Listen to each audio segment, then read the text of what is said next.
আজ তোমাদের দেখাতে চলেছি বৈশাখী স্পেশাল চিকেন রেসিপি। তোমরা পুরো ভিডিওটা দেখতে থাকো, খুব তাড়াতাড়ি আমি চিকেনটা বানিয়ে ফেলবো। এই দেখো, চিকেনের জন্য চিকেন তো অলরেডি নিয়েই নিয়েছি, আর পেঁয়াজও আমি ছাড়িয়ে নিয়েছি ভালো করে ধুয়ে। আর এখন তো পেঁয়াজের মধ্যে কালো কালো কেমন একটা থাকে, তাই ভালো করে জল দিয়ে ধুয়ে নিয়েছি। আর এটা কি বলো তো, এটা কিন্তু রসুন যেহেতু সব কিছুর মধ্যে ভালো করে পেস্ট হবে না, তার জন্য আমি রসুনটা আগে একবার ঘুরিয়ে নিয়েছি। তারপরে দিয়ে দিচ্ছি দেখো টমেটো, গোটা জিরে দেবো, মানে গোটা সাদা জিরে।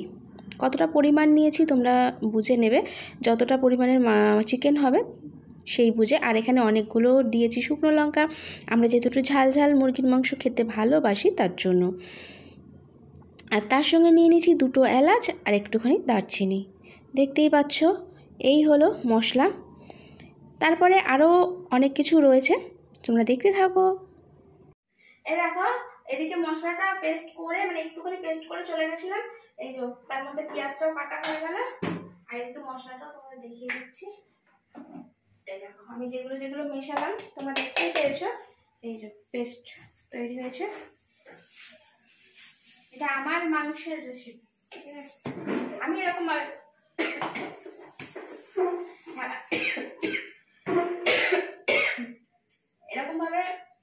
এখনই ঢাকাটা খুলবো না, তাহলে মশলার যে গন্ধটা স্মেলটা সেটা নষ্ট হয়ে যাবে। চাপা থাক, যখন কড়াইতে দেবো তখন দেখিয়ে দেবো। আটা পেস্ট করাই আছে মায়ের, তাই জন্য আদা পেস্ট লাগবে না। এই মা এদিকে আদা ছাড়িয়ে রেখে দিয়েছে, এটা পরে পেস্ট করবো।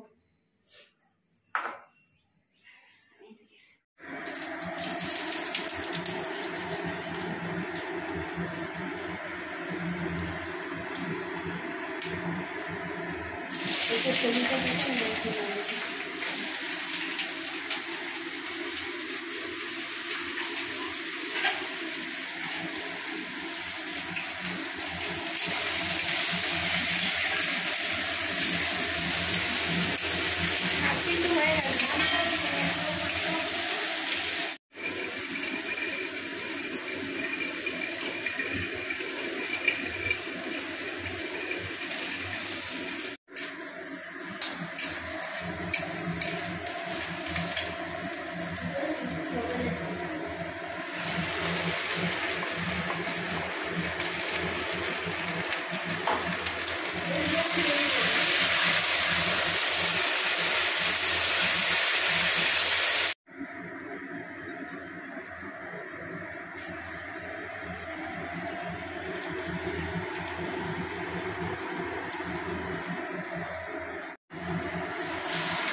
আমি এরকম ভাবে চিকেন করি। কেমন হচ্ছে?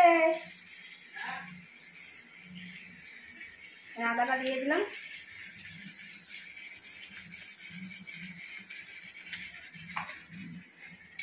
আদা বাটা থাকলে অনেক সুবিধা হয়, তাই না?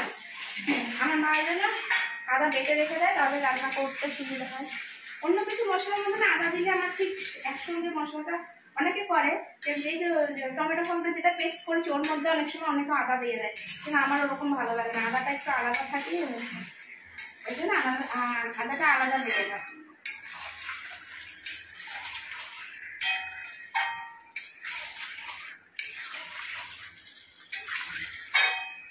আর আমি সবসময় কিন্তু চিকেনে, মানে চিকেন রান্না করলে না মাটন মশলা দিই।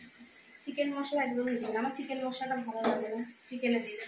মাটন মশলাটা চিকেনে দিয়ে দেবে, খুব ভালো লাগে।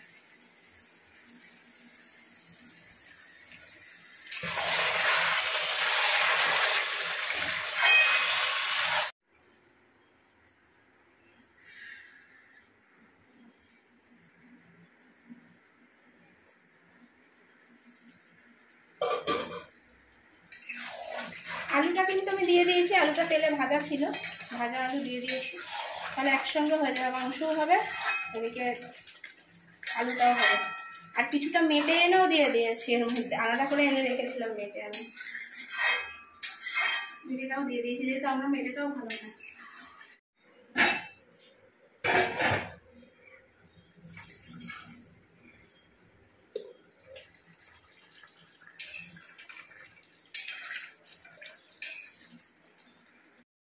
আমার চিকেনটা কিন্তু একদম রেডি হয়ে গেছে, মানে একদম শেষ পর্যায়ে চলছে, সব কিছু ভালোভাবে সিদ্ধও হয়ে গেছে, মানে আলু ঠালুগুলো, আর চিকেনটাও খুব ভালোভাবে সিদ্ধ হয়েছে।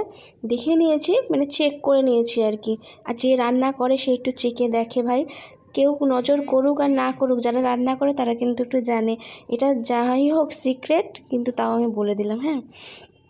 আর এই যে দিয়ে দিচ্ছি ঘি, আর তার মধ্যে একটু দিয়ে দেবো আমার মায়ের তৈরি করা বাড়িতে সিক্রেট গরম মশলা। ওইটা না দিলে যেন, যতই আমি মাটন মশলা দিই তার মধ্যেও আমার যেন মনে হয় ওটা না দিলে বেশ ভালো লাগে না, তাই জন্য একটু দিয়ে দিলাম। এবার নাড়িয়ে চাড়িয়ে দেওয়ার পালা, মানে ঘিটা একটু মিশিয়ে দিতে হবে, তো গরম মশলার ঘিটা ভালোভাবে মিশিয়ে দিচ্ছি। আমার রান্নাটা কিন্তু একদম কমপ্লিট, আমি আঁচ নিভিয়ে দিয়েছি। তো আজকের চিকেনটা কেমন হলো বলো, যারা আমার ভিউয়ার্সরা আছো, আজকের ভিডিওটা কিন্তু রিকোয়েস্টেড ভিডিও ছিল। যাই হোক, যদি ভালো লেগে থাকে আমার এই রেসিপিটা, তাহলে সাবস্ক্রাইব করে আমার পাশে থেকো। আজকের মতো সবাইকে টাটা।